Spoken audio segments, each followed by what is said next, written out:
Joining me now is host of the To Die For Daily podcast, Kinsey Schofield. Kinsey, let's start with this report on Prince Harry. The Sun is saying that he was stopped from joining King Charles at Sandringham during his recent trip to the UK because palace aides feared, and I quote here, they'd never get rid of him.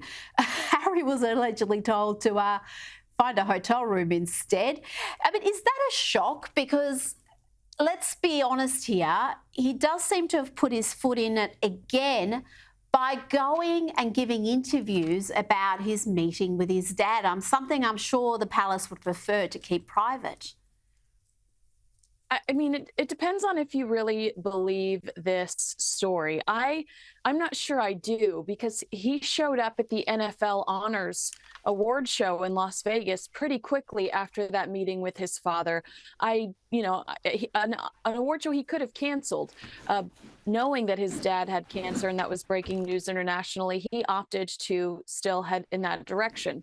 And then we have this weird Sussex.com website, which paints Harry and Meghan as working royals, despite the fact that they're not. It's very glossy and says, look at all we've accomplished, with little to no mention of the fact that they were given their platforms thanks to Harry's relatives. So I don't know if this is necessarily true that he wanted to show up and spend a couple of days at Sandringham with his father, but I do absolutely believe that the King's team wanted to manage that face-to-face meeting, and that they wanted to keep it brief because they know, look at this Good Morning America interview, they know that they can't trust the Sussexes. Yes. Why must he talk about every interaction with his family? Surely, given the current circumstances, the fact that things are just so strained, he didn't even meet with his brother or Queen Camilla. His father only spent 30 minutes with him. You would think the last thing he'd want to do would be to, again, air the dirty laundry, talk about private family business. That's just going to put him further, fracture his relationship further with the royal family. It seems like this man, and I say that with a grain of salt, he just learned how to pay his own phone bill, Rita. I feel like he's a very stubborn individual, and I really think he's in desperate need of media training, because you saw him scramble and try to bring all the answers back to Invictus Games. But what he did was he gave media enough to run with. Yeah, oh, Harry thinks that illness will reunite him with his father, when that's not necessarily what he said, and he definitely tried to bring it back to Invictus. So I think that he's in desperate need of media training. I think he doesn't want to talk about his family. You and I both know that that's the only reason anyone cares about him whatsoever.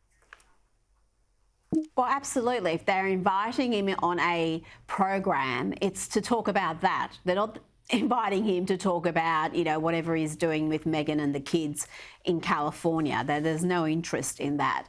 Now, Kinsey, Taylor Swift has just wrapped up her Melbourne shows. She played at the Melbourne Cricket Ground, biggest crowds she's ever played before, and her fans are spending a lot of money, not just to see her, but on merchandise. Have a look at this. Total, probably around $7,000. So it's probably about $5,000, $6,000. If I include outfits, all the tickets that I've gotten. Just with all the bracelets, really fortunate enough to be going to multiple shows. The bracelets that I've made, the accessories. Outfits, accessories, full shebang. Probably in the couple grand. I spent $900 on merch. I'm broke. More than $1,000 for sure. I just spent $400 on merch. So. They say they're broke, but somehow they're finding $2,000, $7,000, $900 to spend on merchandise, on bracelets. The Swift phenomenon, is it worldwide? Are Australians, particularly Taylor Swift, crazy? Oh, it's so fun to see Taylor Swift and in Australia and see that reaction. Her Eras tour is expected to bring $1.2 billion to the Australian economy so far. But the Eras tour is currently the most lucrative concert run in American history. Question Pro, I think is the name, surveyed 592 American Swifties about how much they spend around Taylor. And based on their answers and, average concert attendance, that's like we were talking about the costumes, the bracelets, and all the whole shebang, the hotel rooms and everything. They spent around $93 million per show between all of those things, food, outfits. So I think that Taylor's a moneymaker. You and I have gone into the wrong business. We can make friendship bracelets too. You know, like, is it too late to jump on board this train?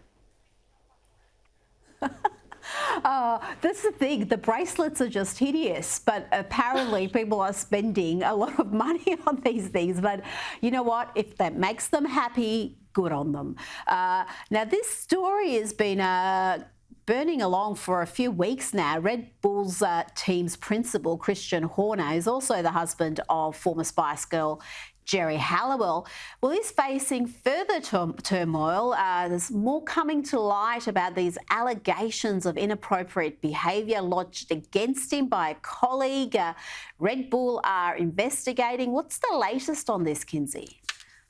Well, yes, and Christian has denied the allegations and told media he's confident he will remain as Red Bull Racing team boss. Now, Red Bull has pursued an independent investigation into the allegations within their racing unit. However, new reports suggest that the investigation into his conduct is likely to be fast-tracked, so a conclusion could potentially be reached by the end of next week. This is kind of popped out of nowhere and really taken the racing world by storm. It's not one of those cases where one person accuses him of inappropriate conduct and then 3 or 4 other people come out and say the same thing. This has been one person so far, and a lot of people surprised that he still has his job, that he is still showing up, still doing one-on-one interviews. So does that say something about his innocence? I don't know, but I do think it's interesting to point out.